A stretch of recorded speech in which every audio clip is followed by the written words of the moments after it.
श्री रामकृष्ण लीला प्रसंग स्वामी शारदानंद जी द्वारा लिखित पाठ संख्या 273। श्री रामकृष्ण देव का मानव भाव।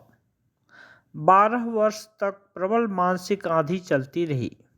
अंतः प्रकृति के उस भयानक संग्राम में अविश्वास, संदेह इत्यादि की भयंकर तरंगों की चोट से श्री रामकृष्ण देव की जीवन नौका का अस्तित्व भी उस समय संदेह का विषय बन गया। किंतु वह वीर हृदय आसन्न मृत्यु के समक्ष कभी भी कंपित नहीं हुआ। उसने अपने गंतव्य मार्ग को नहीं छोड़ा। भगवद अनुराग तथा विश्वास के सहारे अचल अटल हो वह अपने मार्ग में अग्रसर होता रहा।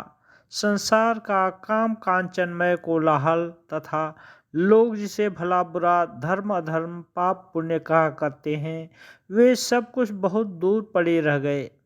भाव की उत्ताल तरंगें ज्वार की तरह प्रबल वेग से बह चलीं।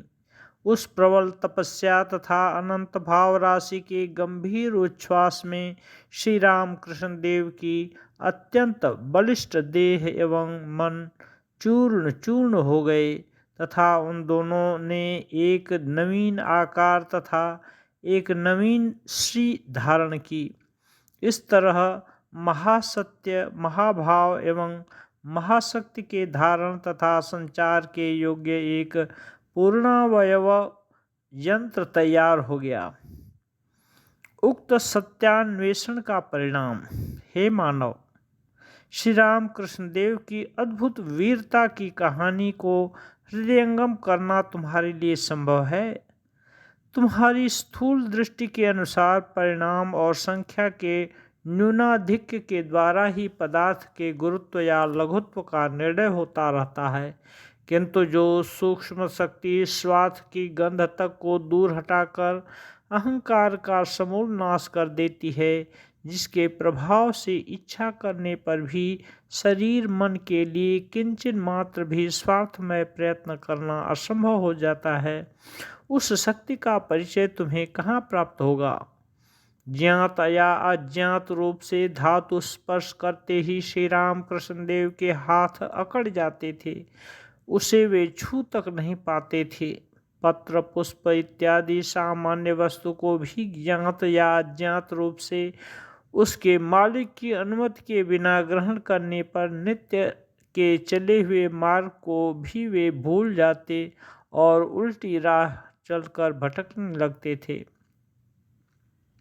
गांठ बांधने पर जब तक वे उसे खोल न डालते थे, तब तक आप ही आप उनका श्वास रुक जाता था। कितनी ही चेष्टा क्यों न करें, श्वास चलता ही नहीं था। कोमल रमणी के स्पर्श से कछुए की तरह उनकी इंद्रिय संकुचित हो जाया करती थी। इस प्रकार के शारीरिक परिवर्तन जिन पवित्रतम मानसिक भावों की बाह्य अभिव्यक्ति है, आजन्म स्वार्थ दृष्टि संपन्न मानव नेत्र को उनका दर्शन ही कहाँ मिल सकता है। हम लोगों की विशाल कल्पना क्या इस विशुद्धतम भाव राज्य में प्रविष्ट हो सकती है। भीतर एक प्रकार का तथा बाहर दूसरे प्रकार का आचरण करने की शिक्षा ही हमें आजीवन मिलती रही है। यथार्थ को छिपाकर किसी तरह धूर्तता के द्वारा बड़ा आदमी बनने का नाम कमाने का सुयोग मिलने पर हम में से कितने ऐसे लोग हैं जो पीछे हट जाया करते हैं। रही साहस की बात, एक बार चोट खाकर 10 बार चोट खाने करने की बात, अथवा आग उगलने वाली तोप के सामने स्वार्थ सिद्धि के लिए जाने और प्राण गंवाने की बात, यदि हम स्वयं नहीं कर सकते तो कम से कम सुनकर तो अवश्य प्रसन्न होते हैं। किंतु जिस साहस पर खड़े होकर श्री राम कृष्ण देव ने पृथ्वी तथा स्वर्ग के भोग सुख तथा अपने शरीर एवं मन पर्यंत का संसार के अपरिचित, अज्ञात, अनुपलब्ध, इंद्रियातीत पदार्थ के लिए परित्याग किया था, उस साहस की किंचित मात्र छाया भी क्या हम अनुभव करने में समर्थ हैं।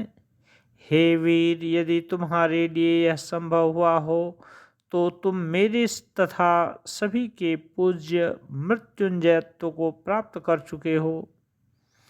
श्री राम कृष्ण देव की साधारण बातों का गंभीर अर्थ श्री राम कृष्ण देव की छोटी छोटी बातों एवं और मामूली कामों में भी इतने गहरे भाव रहते थे कि उनके समझाए बिना उन्हें अपने आप समझना असंभव था। समाधि भंग होते ही बहुधा प्रतिदिन की परिचित जिन वस्तुओं अथवा व्यक्तियों का वे नामोल्लेख तथा स्पर्श करते थे अथवा जिस खाद्य वस्तु को मांग कर खाया करते थे, उसके गूढ़ रहस्य को समझाते हुए उन्होंने एक दिन हमसे कहा था, साधारण मनुष्य का मन गुह्य लिंग तथा नाभि समाश्रित सूक्ष्म स्नायु चक्र में ही विचरण करता है। मन के किंचित शुद्ध होते ही वह कभी कभी हृदयाश्रित चक्र में आरूढ़ हो ज्योति तथा ज्योतिर्मय रूपादि का दर्शन प्राप्त कर थोड़ा आनंद प्राप्त करता है। एकाग्र निष्ठा में विशेष अभ्यस्त होने पर वह कंठाश्रित चक्र में आरूढ़ होता है तथा उस समय जिस वस्तु में उसकी पूर्ण निष्ठा होती है, उसके अतिरिक्त और किसी विषय की विवेचना करना उसके लिए असंभव सा हो जाता है। परंतु उस जगह आरूढ़ होने पर भी वह मन उसके नीचे के चक्रों में पुनः उतरकर उस निष्ठा से एकदम विच्युत भी हो सकता है।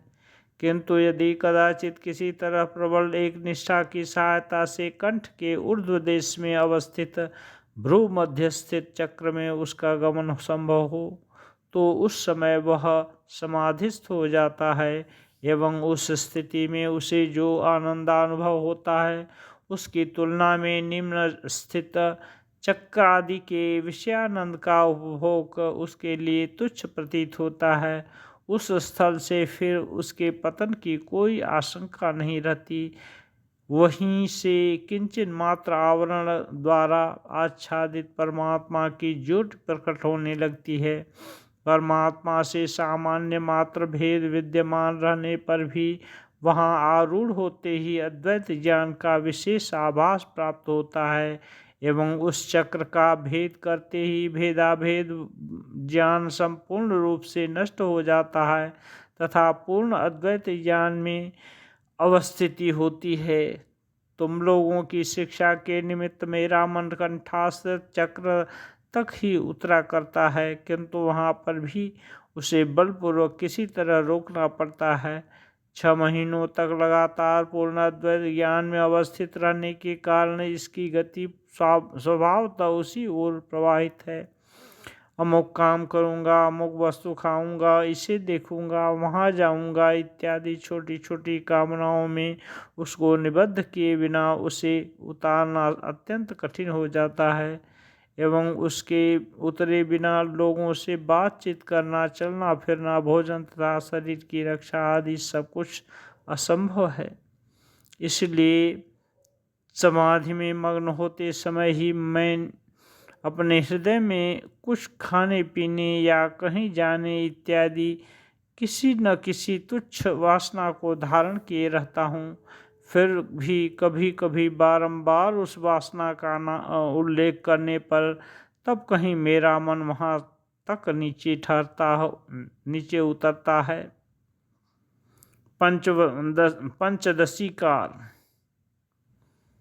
ने एक स्थान पर कहा है कि समाधि मग्न होने के पहले मनुष्य जिस अवस्था में जिस तरह रहता है, समाधिस्थ होने के पश्चात अत्यंत शक्ति संपन्न होने पर भी अपनी उस अवस्था को परिवर्तित करने की उसकी इच्छा नहीं होती, क्योंकि उस समय ब्रह्म वस्तु के अतिरिक्त और सारी वस्तुएं या अवस्थाएं उसे तुच्छ प्रतीत होने लगती हैं।